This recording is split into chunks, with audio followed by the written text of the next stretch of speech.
Hello students, मैं हूं आपका दीपक सर और आप देख रहे हैं आर्यभट्ट कोचिंग क्लासेस।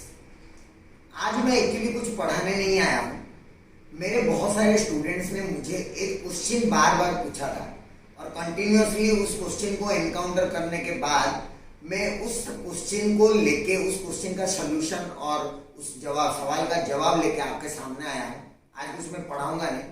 एक प्रॉब्लम है सारे बच्चों का और मोस्ट ऑफ द बच्चे जो क्लास 11 से क्लास 12 को जाते हैं कि सर मैं क्लास 11 में पढ़ा नहीं हूं, तो क्या मेरा क्लास 12 में पढ़ना मुश्किल होगा? क्या मैं क्लास 12 का प्रिपरेशन कर पाऊंगा? अगर मैं क्लास 12 का प्रिपरेशन कर पाऊंगा तो क्या मैं सिर्फ बोर्ड का प्रिपरेशन कर पाऊंगा या कोई एंट्रेंस का भी प्रिपरेशन क्लास 12 में कर पाऊंगा? इस बड़े से सवाल को लेकर मैं आपके सामने आज आया हूं और हम आज इसके ऊपर डिस्कशन करेंगे कि अगर 11 में पढ़े नहीं है तो 12 का प्रिपरेशन कैसे करें। ठीक है, तो सबसे पहला जो बात मैं आपको बताना चाहता हूं, सबसे पहला बात यह है कि आप इस टाइप के बच्चे अकेले नहीं हैं। सबसे पहली बात, अगर हम टोटल क्लास 11 स्टूडेंट्स की बात करें तो 80% of the students are such that कि वो 11 में पढ़े नहीं है बट 12 में उनको सीरियसनेस आया है। 12 में आता है सीरियसनेस क्योंकि बोर्ड एग्जाम है और एंट्रेंस भी 1 साल के बाद देना है, तो थोड़ा सा फील आता है ना 12 में कि मुझे कुछ करना है, लेकिन 11 में पढ़े नहीं। तो उस तरह के आप नहीं, आपके आसपास देखिए आपके सारे दोस्त, आपको उस तरह के 80% बच्चे मिलेंगे आपको, और होते भी हैं पूरे इंडिया में, है ना। तो क्या वो लोग प्रिपरेशन करते नहीं है? क्या वो लोग मार्क्स नहीं लेके आते हैं? बिल्कुल लेके आते हैं। तो अगर मुझे आप पूछेंगे कि बिना 11 के क्या 12th में हम लोग नहीं पढ़ सकते, तो मैं बिल्कुल नहीं बोलूंगा, आप बिल्कुल पढ़ सकते हो। कैसे पढ़ सकते हो उसी के बारे में बता रहा हूं। आप वीडियो को शुरू से लेकर लास्ट तक बिल्कुल देखिएगा।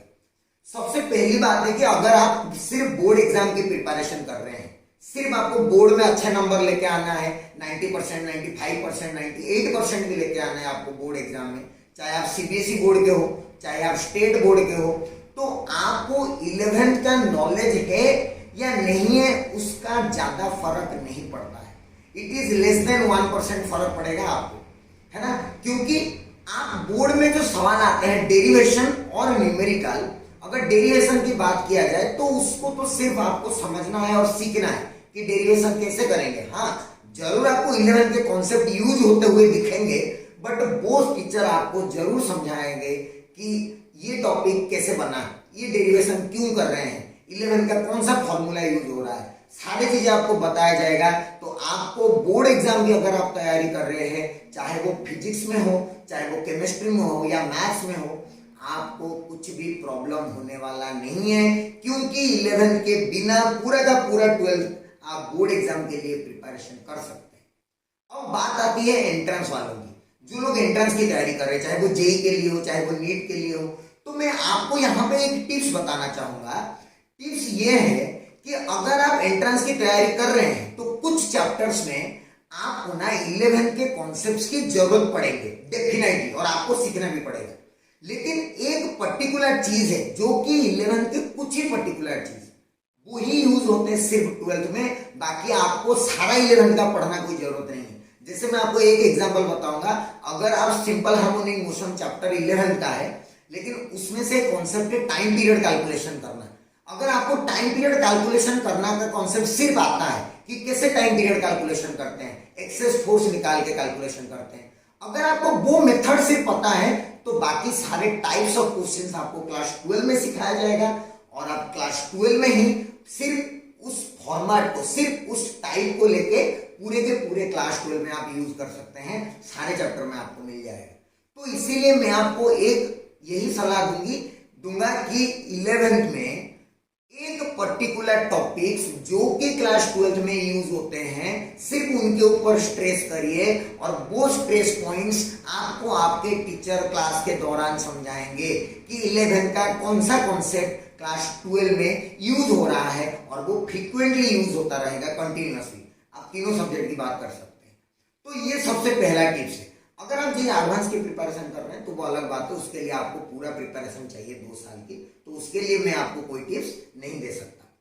अब बात आती है क्लास 12 में अगर आप आ गए हैं तो क्लास 12 में आप कैसे प्रिपरेशन करें और कैसे आप आगे बढ़े, कैसे अच्छे नंबर लेके आए, उसकी बात। तो उसमें मैं आपको बताता हूं जो 12th का जो थ्योरी वाला सेक्शन होते हैं और जो न्यूमेरिकल वाला सेक्शन होते हैं, वो चीज आपको सेपरेटली सीखना पड़ेगा, क्योंकि थ्योरी सिर्फ 12 वाले चीजें आएंगी, लेकिन जब हम न्यूमेरिकल करेंगे तो उसमें कई क्वेश्चंस में, एक पर्टिकुलर क्वेश्चंस में 11th के पर्टिकुलर कॉन्सेप्ट्स यूज हो जाते हैं। तो आप इसीलिए थ्योरी को अलग और इसको न्यूमेरिकल को अलग करके आप कंसंट्रेट करना पड़ेगा सारे सब्जेक्ट्स में। मैथ्स में हालांकि कुछ थ्योरी न्यूमेरिकल होता नहीं है, लेकिन फिजिक्स और केमिस्ट्री में आपको ऐसे स्टडी करना पड़ेगा। मेरी बात क्लियर है? तो इसी तरह अगर आप ये गाइडलाइंस फॉलो करें और 11th के वो सारे टॉपिक्स और वो सारे पर्टिकुलर कॉन्सेप्ट्स आप मार कर दे पूरे 12 के सिलेबस में कि 11 का यही कॉन्सेप्ट है जो बार बार आ रहा है, तो आपको कुछ भी प्रॉब्लम 12th में होने वाला नहीं है। और कौन से टॉपिक्स आते हैं, कौन से नहीं आते हैं, उसका एक लिस्ट हमारे पेज पे अपलोड किया गया है। आप डिस्क्रिप्शन में लिंक देखिए, जरूर विजिट करिएगा। और इसके साथ मैं आपसे विदा लेता हूँ। धन्यवाद।